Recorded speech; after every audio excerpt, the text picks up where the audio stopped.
এটা তোমার জীবনে ঘটতে পারে, তাই দয়া করে ভিডিওটা কেউ স্কিপ করবে না। তো তোমাদেরকে আমি কিছু কথা বলার জন্য আসলাম। ভালো লাগলে লাইক করবা, না হলে স্কিপ করে দেবা।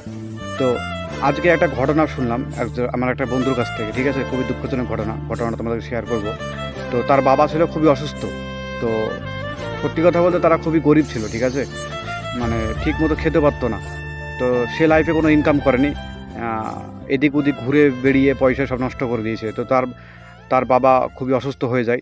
তো তার জন্য ব্যাঙ্গালোরে চিকিৎসা করার জন্যে তার ছেলে কিন্তু প্রস্তুতি নেয় যে ব্যাঙ্গালোরে সে নিয়ে যাবে। কিন্তু অগ্রিম টিকিট কাটতে পারেনি।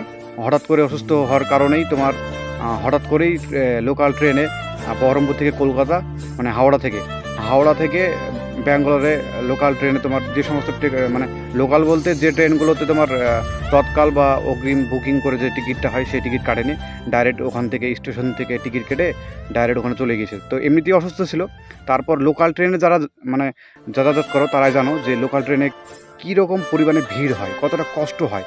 তো সেই মানুষটা এমনিতেই কষ্ট ছিল রোগে, তারপরেও ট্রেনে গিয়ে আরও অসুস্থ হয়ে যায় এত মানুষের চাপে, ঠিক আছে?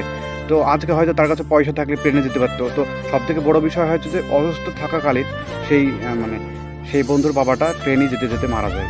তো কী বলবো, মানে খুবই শুনতে খুব খারাপ লাগছে। আজকে যদি তার কাছে পয়সা থাকতো তাহলে তারা ভালো জায়গায় চিকিৎসা করাতে পারতো বা প্লেনে করে যেতে পারতো। কিন্তু তোমরা এবার ভেবে দেখো, সে মৃত্যুর আগেও কষ্ট পাচ্ছিল, মৃত্যুতেও কষ্ট পেয়েছে। মানে এই যে ভিড়ভাট্টা এত কষ্ট, তাই বন্ধুরা তোমাদেরকে বলছি যে বেঁচে থাকতে গেলে না টাকার সত্যি খুব প্রয়োজন। অনেক মানুষ বলে যে সব কিছু টাকা দিয়ে কেনা যায় না, কিন্তু আমি বলবো টাকা দিয়ে সব কিছুই কেনা যায়। মন দিয়ে কোনো কিছু হয় না ভাই, টাকা দিয়ে সব কিছু হয়। তাই টাকা ইনকাম করো। তোমাদেরকে এটা বলার জন্যই আমি আজকে এই ভিডিওটা বানালাম।